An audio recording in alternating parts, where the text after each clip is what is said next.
তো আমরা যেটা বলছিলাম, তো বাংলাদেশের প্রেক্ষিতে আমাদের আসলে ল্যান্ডের যে বিষয়টা, এটা আসলে অনেকটা জটিল পর্যায়ে আছে। সেখানে এই ল্যান্ডের বিষয়টা, এটা নিয়ে আমরা যদি কিছুটা নলেজ আমরা না রাখি, তো দেখা যায় আমাদের প্রাত্যহিক জীবনে চলার পথে বা চাকরি করতে গেলেও বিভিন্ন প্রবলেমে পড়তে হয়। তো এইটা আসলে একটা, যেমন মনির ভাই বলছিলেন, এটা আসলে একটা লাইফ স্কিল। আমার কাছে মনে হয় যে আমার কেরিয়ারের জন্য কি হবে, তার চেয়ে বড় কথা হচ্ছে আমি নিজে, আমার যেমন আমার জীবন বাঁচানোর জন্য আমি যেমন সাঁতার শিখি, হ্যাঁ, বা আমি যেমন সাইকেল চালানো শিখি, আমি যখন পড়াশোনা শিখি, যোগ বিয়োগ শিখি, তো তেমনি ভাবে আমার কিছুটা চলতে গেলে আমার দেখা যায় কিছু সম্পদ নিজে না কিনতে পারলেও কোনো না কোনো ভাবে আমার ইনহেরিটেন্স থেকে বা কোনো একটা সম্পদ আমার কাছে চলে আসে। তো সে সম্পদগুলো দেখাশোনা করে রাখা বা এগুলোর জন্য আমাদের আসলে কিছুটা নলেজ প্রয়োজন। এখন দুর্ভাগ্যজনক হলো সত্য যে আমাদের হচ্ছে এই জমি সংক্রান্ত নলেজটা কোথাও শেখানো হয় না।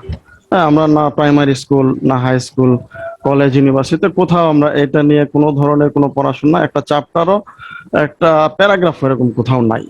তো আমাদের একমাত্র শেখার স্কোপ হচ্ছে এলএলবি পড়লে, 2 বছর এলএলবি অথবা 4 বছর এলএলবি যারা পড়েন তাদেরকে এখানে কিছুটা নলেজ দেওয়া হয়। তবে সেখানে নলেজটাও অনেকটা যেমন আইন ভিত্তিক। সেখানে হচ্ছে কয়েকটা আইন নিয়ে পড়াশোনা করানো হয়, জানানো হয়। কিন্তু এই আইনের ভিতরেও প্র্যাকটিক্যালি অনেক জিনিস কিন্তু গ্যাপ থেকে যায়। যেমন প্র্যাকটিক্যালি কাজ না করলে কি হয়, যে যেমন কেউ একজন হয়তো এলএলবি পড়লো, তার নিশ্চয় আহ, এখানে যেরকম আমাদের আসলে প্র্যাকটিক্যাল নলেজ থেকে এগুলা নিজস্ব আগ্রহে যারা এলএলবি পাশ করার পর অ্যাডভোকেট হন, তারা যদি এই সংক্রান্ত মামলা পরিচালনা করতে যান, তখন আসলে নিজস্ব আগ্রহে অনেকটা আমরা আসলে 3 ঘন্টায় ক্লাসটাতে মূলত একটু বেসিক আইডিয়াটাই শেয়ার করার চেষ্টা করব। আর এখানে আমরা আসলে এতদিন যাবত আমরা দেখে আসছি যেটা, যে আমাদের মধ্যবিত্ত লাইফে বা আমরা যারা পড়াশোনা করেছি, চাকরি বাকরি করি, তাদের আসলে কি হয়, তাদেরকে এই জমি জমার নলেজটা ওইভাবে দেওয়া হয় না। যেমন দেখা যায় একজন ফাদার হয়তো তার জমি নিয়ে কোনো একটা প্রবলেমে আছে, কোনো একটা মামলা লড়ছে, অথবা কোনো একটা কিছু, কিন্তু সে তার সন্তানকে কিন্তু ওইভাবে তার নলেজটা দেন, তার জমির দলিলটা কিন্তু তার সন্তানকে পড়তে দেন, আর ভাবে যে এইগুলা নিয়ে ঝামেলায় জড়ানোর প্রয়োজন নাই।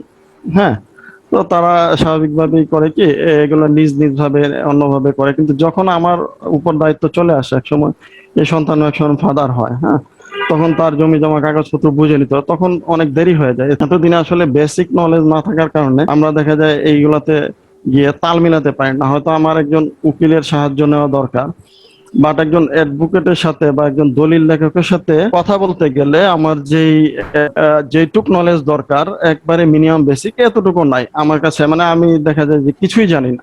তো এই পর্যায়ে থাকার কারণে আমরা কি হয়, অথবা আমরা দেখা যায় একটা হয়তো ফিনান্স অ্যাকাউন্টিং এ পড়েছি, আমি একটা প্রাইভেট কোম্পানিতে আছি, সেখানে আমার কিছু প্রপার্টি ল্যান্ড দেখতে হয়। এখন আমার কাছে বেসিক নলেজ না থাকার কারণে আমরা কি করি, স্বাভাবিকভাবে একজন কোম্পানির লিগ্যাল কনসালটেন্ট থাকেন, সেটা পার্ট টাইম বা ফুল টাইম, তো তার কাছে আমরা দেখে দিই লিগ্যাল ওপিনিয়ন দেওয়ার জন্য। বাট তারপরেও এটা কিন্তু যথেষ্ট না যে আমার নিজে কিছুই জানলাম না, আমি একজন লিগ্যাল ওপিনিয়ন বা অ্যাডভাইজারের কাছে ফুললি ডিপেন্ডেন্ট হয়ে যাওয়া। আসলে এই ঘটনাটা থেকে উত্তরণের জন্য এই কোর্সটা মূলত চালু করা, যে আমরা কিছুটা বেসিক নলেজ আইডিয়া আমরা শেয়ার করব। তো আমরা